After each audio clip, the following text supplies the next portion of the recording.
gözler, o qara gözler, həsrətlə yarın gözlər.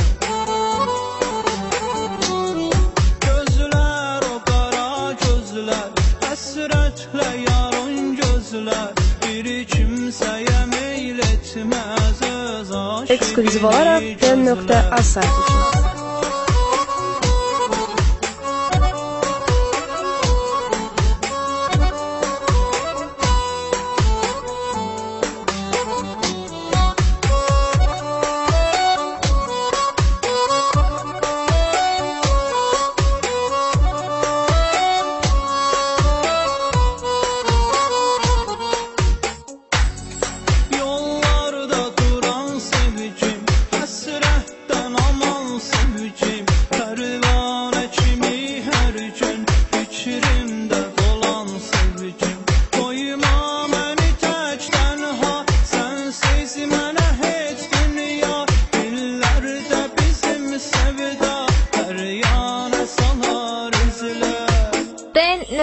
Gözler, o qara gözler, həsrətlə yarın gözlər.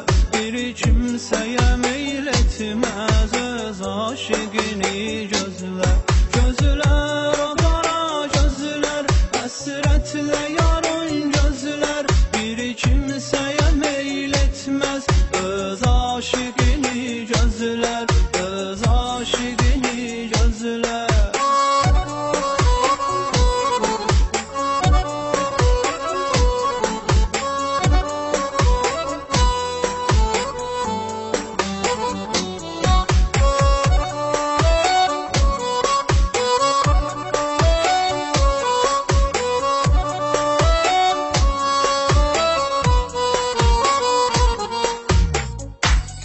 Yoxdur sənin oxşarın, var əhdi və ilqarın.